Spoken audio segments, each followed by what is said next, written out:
Hello, this is Jimmy Mitchell, and we are back with another episode of the Libertarian Uncensored podcast, going over all the posts on the Libertarian Uncensored subreddit. Let's get right into it. So first we have Canada pledges help for Palestinian sex crime victims, angering Israeli envoy, and that's from International Silver One, a cross post from the Palestine subreddit, which was originally posted a link to a story from the Toronto City News.ca. And yeah, I personally think, I'm glad that Canada's helping the Palestinians.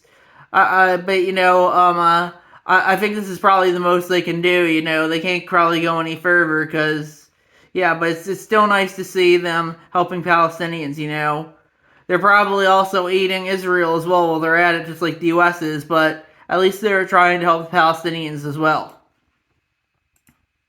Then we have unprecedented surge in dark money floods 2024 elections from OpenSecrets.org by International Silver One, and that's crosspost from the corruption subreddit.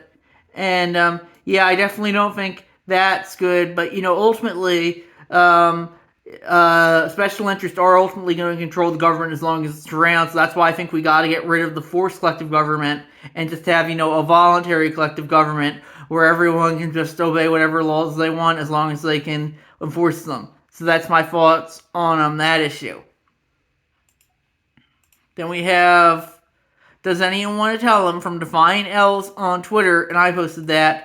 And that was Defying L's tweeting. Keith Olbermann tweeted on last year. He said, "Personnel bloodbath at my alma mater. Well, one of them ESPN. Good evening. Welcome to the end of our careers." And then he recently tweeted, "Okay, so get your bets in. The NY Times and Washington Post correctly recognize the specific use doesn't matter. It's the new Trump rhetoric of bloodbath that counts."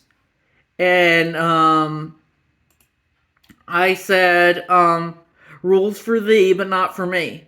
A reminder that Olbermann's show didn't even make it for year one of Trump's presidency. It showed the resistance of Keith Olbermann. That was on I think GQ's app. So that didn't even make it for year one of Trump's presidency. But it's all these alphabet media guys like Olbermann. They always use the word bloodbath, but people only care when Trump says it because it doesn't really matter.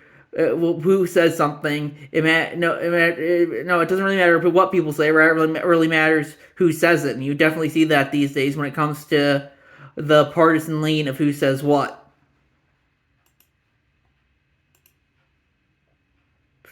Then we have foreign car manufacturers are producing cars in Mexico and selling them to Americas. It's a bloodbath. From insights.tedekalawi.com by Frosty Slawman. I think that's what Trump was referring to when he said bloodbath.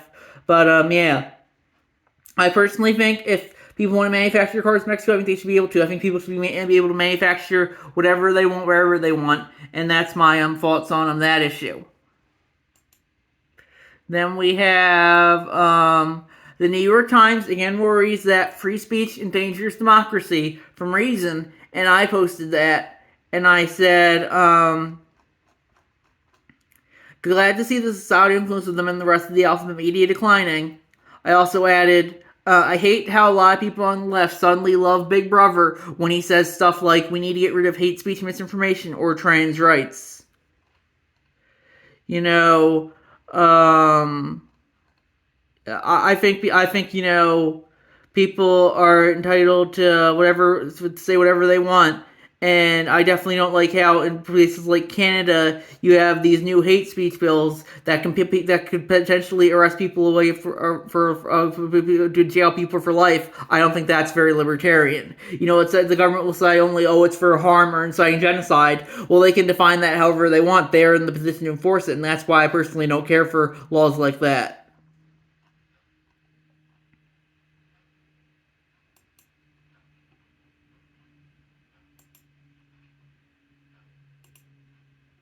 Then we have, after a quarter century in power, Russian President Putin isn't going anywhere. And I said, that's from a Baton 13 from NPR.org, and I said, to be fair, Russia's elections are somehow even more rigged than the U.S. elections are. Because the U.S. elections are always rigged for one of the duopoly candidates by how the media portrays them. And I think that's increasingly why, it just goes to show you that it doesn't really matter what the government looks like. You have to be against the government, not against the people. The people of Russia, frankly, probably don't care for as much for the government as much as the U.S. The people don't, but that doesn't mean they are their government, and that's why we need to stand with the people against the governments to support freedom and liberty. And that's my thoughts on that issue.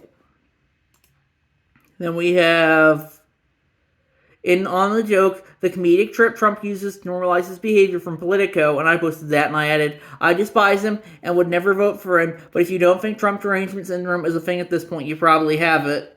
And I added, the way they worded it on Twitter was even worse. It's probably the biggest Trump bad circle jerk headline I've seen since seeing it. Trump got 2 scoops of ice cream while everyone else got 1. I think Biden and the rest of them are just as antithetical to libertarianism as Trump is. But, the U.S. government is just going to do the same authoritarian shit it does under Biden, that does under Trump. It's all just political theater. And that's my thought on that issue. Then we have Israelis pouring cement on water springs in the West Bank town of Hebron. This is a common occurrence with uprooting olive trees, burning farms, poisoning water wells, and demolition of Palestinian homes. And that's from Swamp Yankee Dan, across from the Interesting as Fuck subreddit. And I didn't comment on that one, but yeah, I definitely don't think that's good. But with that being said, you have to remember these aren't all the Israelis. It's just mostly their government and a few hardliners, and that's my thoughts on that issue. Then we have, if anything happens, it's not suicide, for Boeing whistleblower's prediction to put the family for death, and that's from Tequila Mockingbird, and it's a YouTube video from ABC News 4. And yeah, I guess I would agree with him. That just goes to show you that they can take you out in any second, and ultimately there can be nothing you can do about it. And that's the sad truth. Even if you say something like that, they can still take you out at any second. And that just goes to show you why you can't trust anyone these days.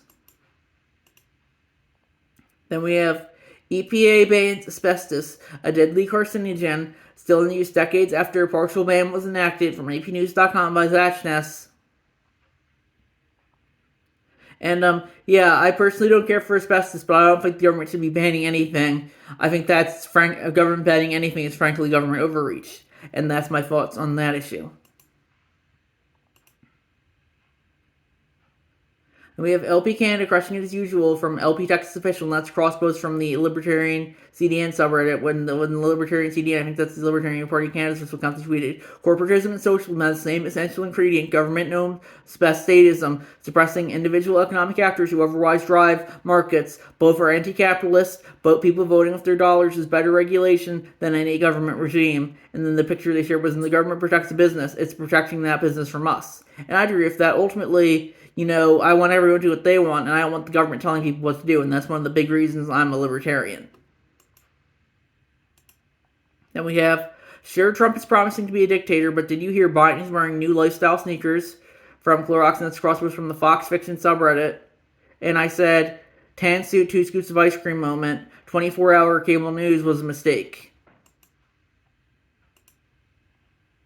Then we have, KBJ doubles down. My biggest concern is that your view has the First Amendment hamstringing the government in significant ways. That is quite literally the entire point of the First Amendment of the entire Bill of Rights. From System Update on Twitter, and I posted that, and I said, the Bill of Rights might as well be toilet paper to them.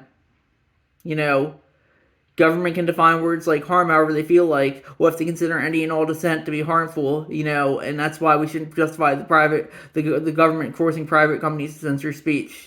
You don't want peaceful slavery over dangerous freedom. Safetyism is no excuse to upend liberty. Then we have Right to Vote for Peter Hammer from Peter Patrick Dean Hamill on YouTube, and I posted that. And I said, just discovered this guy through PetitTube tonight, a website that goes through YouTube videos with next to no views. He doesn't seem to be mentally ill there, but neither do Biden or Trump for that regard. Might actually take him up on writing him in.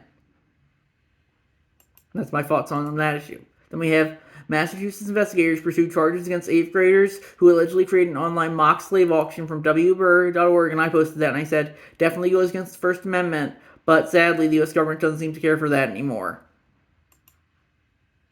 Then we have the stigma has returned, abortion access in turmoil in Javier Milei's Argentina from The Guardian, and that's from Frosty Slawman. And I personally don't think the government should be restricting abortion access.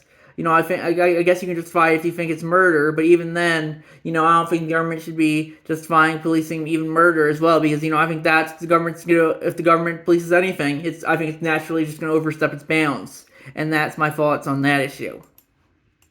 Then we have an example of why it's so important to preserve freedom of speech from Elon Musk on Twitter, and I posted that, and that was him quote tweeting Elon Miles Cheong, who said, "Police officers in Scotland are being given training to target social media posts, including retweets of material deemed threatening and abusive under the country's new hate speech law, crime law. Actors and comedians are not given free pass to make use of sensitive subjects that offend people either." So and then at the end he says, "So repeat a joke here online, someone shows someone a spicy meme or commentary of a transgender person or mass migration on your live stream, and you too will be arrested." Source The Herald. That's just, and I added, scary times we live in. It just goes to show you they can arrest you for anything. I don't think people should be saying offensive things, but if you want to say offensive things, you should be able to say offensive things. If we don't believe in free speech be despised, we don't believe it at all. That's what Noam Chomsky always like to say. And that's my thoughts on that issue. We need to support free speech, but sadly, I think free speech might just be a thing of the past soon with the direction things are going. And that's my thoughts there. And I think we're going to wrap up there. I'll see you guys in the next episode. Bye.